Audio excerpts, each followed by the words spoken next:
જય સ્વામિનારાયણ.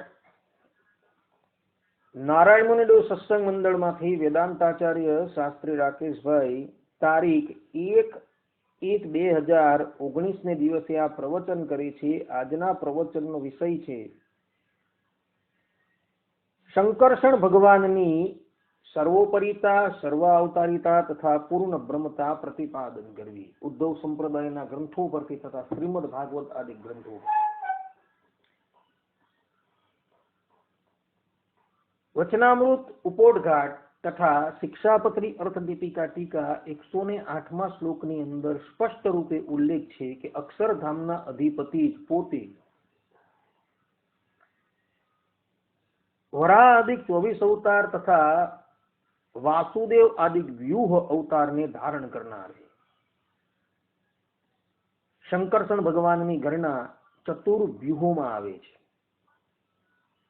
અર્થાત કે અક્ષરધામના અધિપતિ પરમ બ્રહ્મ પરમાત્મા પોતે જગતની સ્થિતિ અને નિયમન કરવા માટે વ્યૂહ અવતારનું ધારણ કરે છે. વ્યૂહ એટલે જેની અંદર 6 ગુણો જ્ઞાન, બલ, ઐશ્વર્ય, શક્તિ અને વીર્ય છે,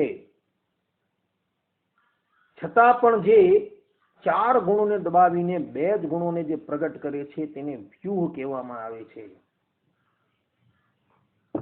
શાસ્ત્રોની અંદર શંકરષણ ભગવાનની પણ સર્વોપરિતા પ્રતિપાદન કરવામાં આવેલી છે. જેમ કે શ્રીમદ ભાગવત પંચમ સ્કંદ 17મા અધ્યાયના 21મા શ્લોકની અંદર ભગવાન શંકર શંકરષણ ભગવાનની સ્તુતિ કરતા બોલ્યા, યમાહોરસ્ય સ્થિતિજન્મ સંયમમ ત્રિભિર્વિહીનમ યમનંતમૃષયઃ. અર્થાત વેદ મંત્રો હે શંકરષણ ભગવાન તમને જગતની ઉત્પત્તિ સ્થિતિ અને લયનું કારણ બતાવે છે, પરંતુ તમે સ્વયં આ ત્રણેય ગુણ વિકારોથી રહિત છો. તથા ચિત્રકૂટ રાજા શ્રીમદ ભાગવત 6:16-47 ની અંદર શંકરષણ ભગવાનની સ્તુતિ કરતા બોલ્યા, નમસ્તુભ્યમ ભગવતે સકલ જગત સ્થિતિ લયો દયેશાય. અર્થાત હે ભગવાન, તમારી જ અધ્યક્ષતામાં સમસ્ત જગતની ઉત્પત્તિ સ્થિતિ અને લય થાય છે. અહીં સ્પષ્ટ રૂપે ચિત્રકૂટ રાજા અને ભગવાન શંકર શંકરષણ ભગવાનને સંપૂર્ણ જગતની ઉત્પત્તિ સ્થિતિ અને પ્રલયના કરતા કહે છે. સ્થિતિનો અર્થ થાય છે નિયમન કરનાર, અને આ નિયમન અને સ્થિતિ શબ્દ જે છે એ સર્વોપરીમાં આવતા ઉપરી શબ્દનો પર્યાયવાચક શબ્દ છે. અર્થાત કે જે સર્વોપરી જે છે તેમાં ઉપરીનો અર્થ થાય છે નિયમન કરવું અને સ્થિતિ કરવી.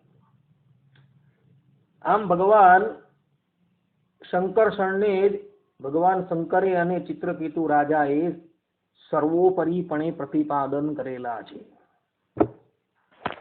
હવે શંકરષણ ભગવાનની પૂર્ણ બ્રહ્મતાના પ્રમાણો રજૂ કરીએ.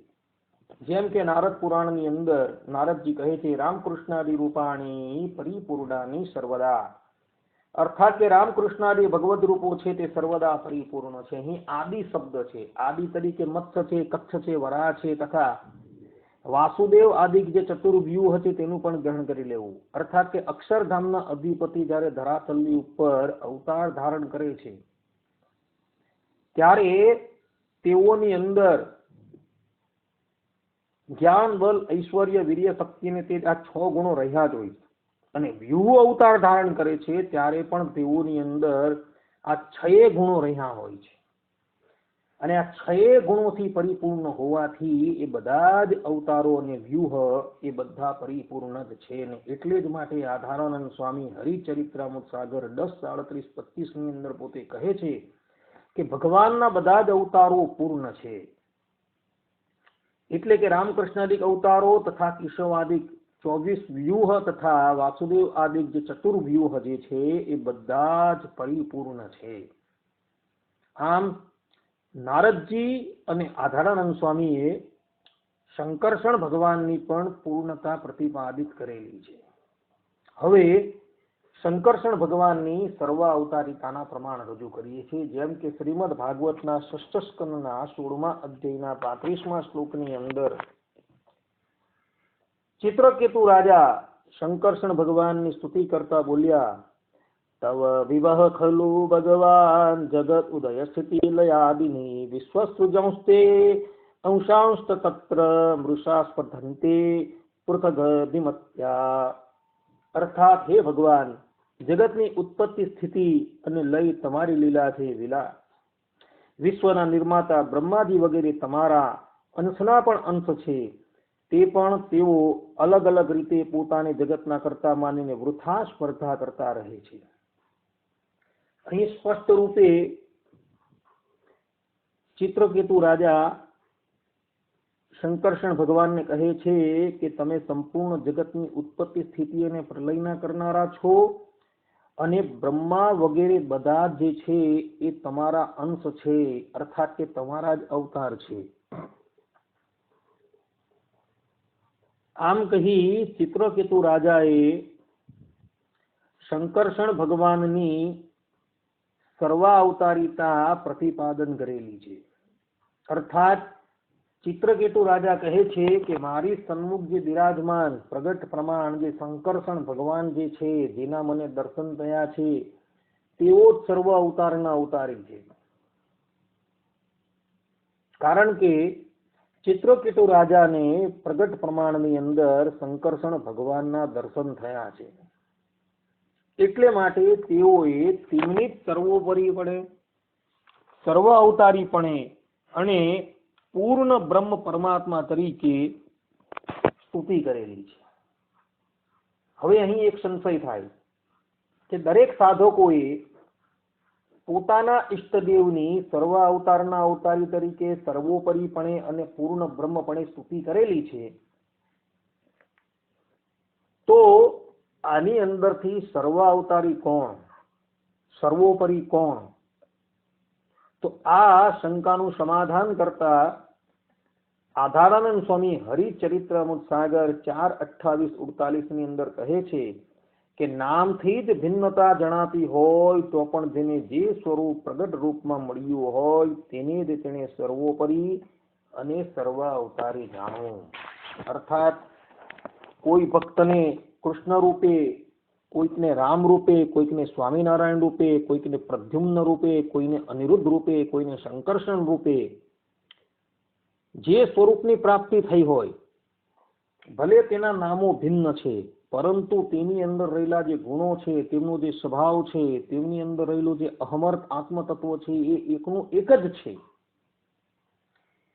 એટલે કે જે સાધકને જે સમયે જે સ્વરૂપની પ્રાપ્તિ થઈ તેને માટે તે જ સર્વોપરી છે અને સર્વ અવતારનો અવતારી છે એવું આધારાનંદ સ્વામી અહીં કહી રહ્યા છે। ચિત્રકેતુ રાજાને શંકરષણ ભગવાન પ્રગટ રૂપમાં પ્રાપ્ત થયા છે, તો ચિત્રકેતુ માટે એ શંકરષણ ભગવાન જ સર્વ અવતારના અવતારી, સર્વ કારણના કારણ, સર્વોપરી તત્વ છે।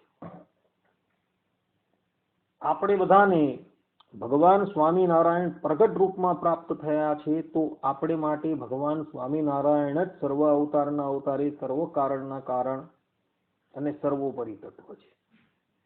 એનો અર્થ એવો નથી કે હનુમાનજી મહારાજને જે રામ પ્રાપ્ત થયા હતા, ગોપ ગોપીઓને જે શ્રી કૃષ્ણ પ્રાપ્ત થયા હતા, તે જે છે એ ન્યૂન છે, એ ન્યૂન નથી।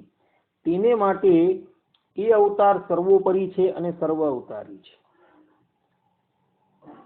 ને આપણે માટે ભગવાન સ્વામિનારાયણ સર્વોપરી અને સર્વ અવતારી છે।